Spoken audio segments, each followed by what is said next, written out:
नमस्कार शेतकरी बंधू आणि भगिनींनो, मी संजय गायकवाड वसंत शेवगा शेती या शेतकरी बांधवांच्या यूट्यूब चॅनलवर सर्व शेतकरी बंधू भगिनींचे मनापासून स्वागत करतो. शेतकरी मित्रांनो, आता जूनमध्ये मान्सून पावसाची चाहूल लागली की शेतकरी लागवडीसाठी नवीन पिकाचा शोध करत असताना शेवगा शेती करण्याचा विचार करतात.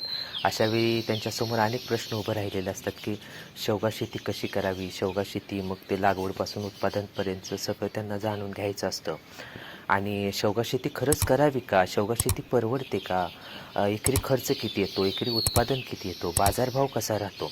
असे अनेक प्रश्न त्यांच्यासमोर उभे राहिलेले असतात आणि त्याचंच मार्गदर्शन कोणाकडून माहिती घेत असताना ते आम्हाला फोन करत असतात आणि विचारत असतात की भाऊ, आम्ही शेवगा शेतीमध्ये उतरणार आहोत, आम्हाला थोडं मार्गदर्शन करा. आता हे मार्गदर्शन करत असताना प्रत्येक शेतकऱ्याला पुन्हा पुन्हा तेच मार्गदर्शन आम्हाला करावं लागत असतं. असं होऊ नये म्हणून आम्ही आजचं तुमच्यासाठी, त्या सर्व शेतकऱ्यासाठी, नवीन शेतकरी जे आहेत, जे शेवगा शेतीमध्ये नव्यानं येऊ इच्छितात, त्या सर्व शेतकऱ्यांसाठी हा व्हिडिओ नक्कीच उपयुक्त ठरणार आहे. तर व्हिडिओ शेवटपर्यंत नक्की पहा.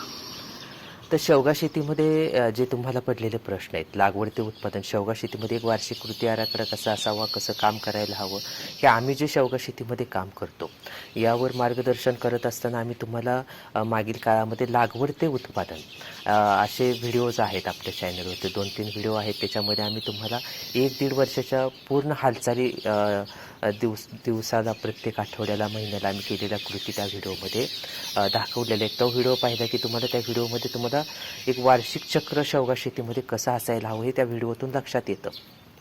तरी त्या व्हिडिओनंतरसुद्धा अनेक प्रश्न आपल्यासमोर उभे राहत असतात की जून महिना, आता पावसाळी महिना म्हटलं की शेवगा लागवड करावी का? कुठल्या महिन्यामध्ये करावी? आता लागवड केली तर पुढील वर्ष निश्चित कसं असणार आहे आपल्यासमोर? असेही प्रश्न असतात. म्हणून मागल्या व्हिडिओमध्ये सुद्धा जून महिन्यामध्ये शेवगा लागवडपर मार्गदर्शन केलेलं आहे. आजच्या व्हिडिओमध्ये मला तुम्हाला हे सांगायचं आहे की शेवगा शेती खरंच परवडते का? जे आता बाहेरून बरेच शेतकरी काही वेगवेगळ्या शेवगा शेतीवरती बोलतात.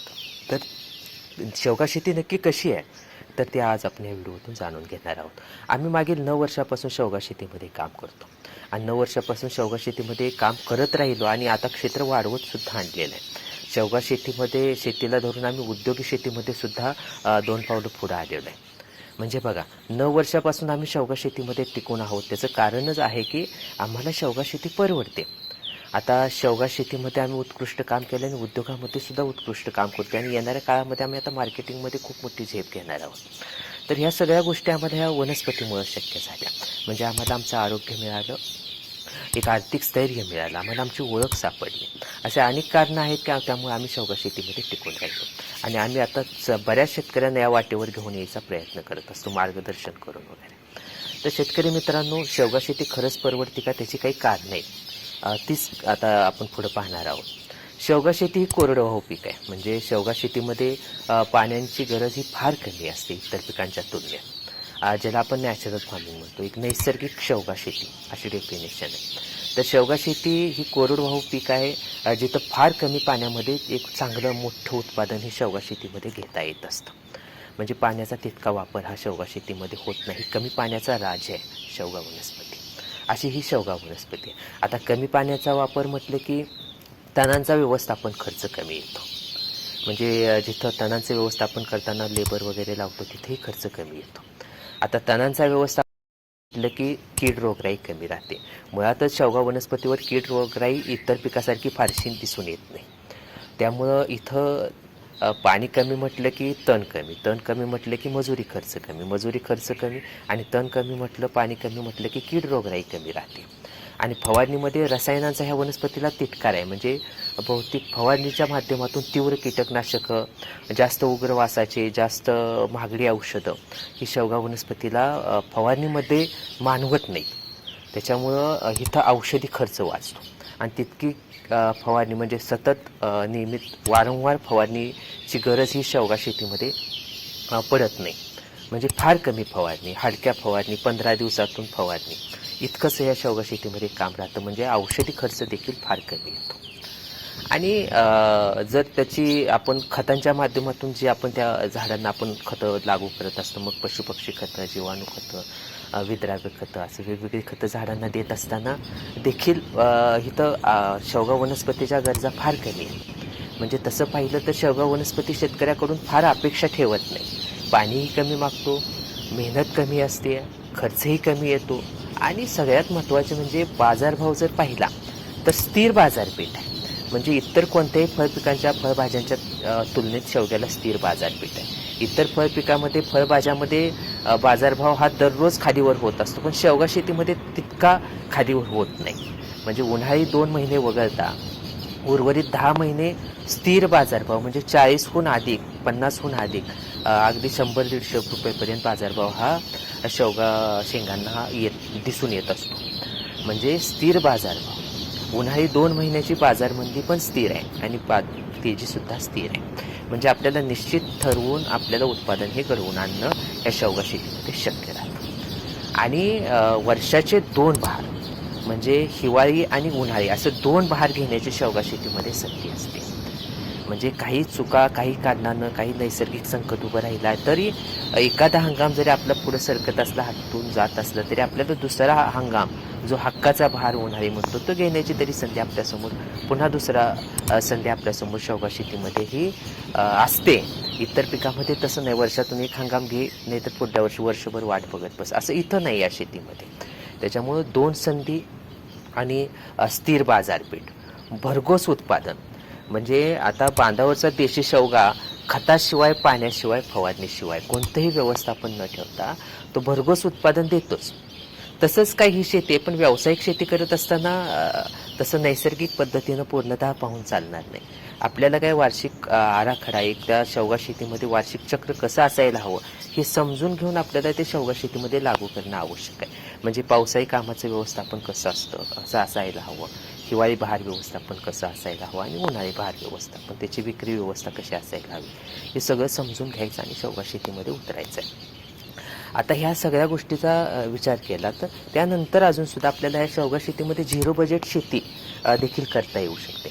म्हणजे आपण आंतरपिकं शेवगा शेतीमध्ये आंतरपिकं घेऊन सुद्धा आपण 0 बजेट शेतीचं सुद्धा आपण एक मॉडेल उभा करू शकतो, ज्याच्यामुळे शेवगा शेतीतील जो वरचा खर्च आहे तो त्यातून निघून जातो. किंवा इतर फळपिकामध्ये जर आपण शेवगा लागवडीचा विचार करत असाल तर तसंही करता येतं, कारण मूळ पिकांना शेवगा लागवडीमुळं फायदा होतो. म्हणजे त्या मूळ पिकांच्या उत्पादनामध्ये सुद्धा या शेवगा लागवडीमुळं उत्पादनामध्ये त्याच्या गुणवत्तेमध्येही वाढ होताना दिसत होती. अशी ही शेवगा शेती आहे. आणि सगळ्यात महत्त्वाचं म्हणजे ह्या शेवगा शेतीमध्ये उद्योगाच्या संधी दडलेल्या आहेत. म्हणजे आपल्याला नुसतं शेती पुरतं मर्यादित ही शेवगा शेती नाही, तर शेवगा शेती ही आपल्याला आपली ओळख, एक आपल्याला उद्योजक बनण्याचं स्वप्न साकार करण्यासाठी ही शेवगा शेती फार महत्त्वपूर्ण ठरते. कारण शेवगा शेतीमध्ये आपण फळांचं उत्पादन म्हणजे शेंगांचं उत्पादन घेत असताना त्याच शेतीमध्ये आपण पानांचं सुद्धा असं उत्पादन घेऊन दुहेरी उत्पादन आपण ह्या शेतीतून घेऊ शकतो. आणि दररोज म्हणजे छोटेखानी उद्योगाचा निर्माण करून आपण शेवगा शेतीमध्ये शेवगा प्रक्रिया उद्योग उभा करून आपण थोडं जरी दररोज काम केलं तासभर तरीसुद्धा आपल्याला 1000-2000, 2-5 रुपये मिळवण्याची संधी ही शेवगा शेतीमध्ये येते.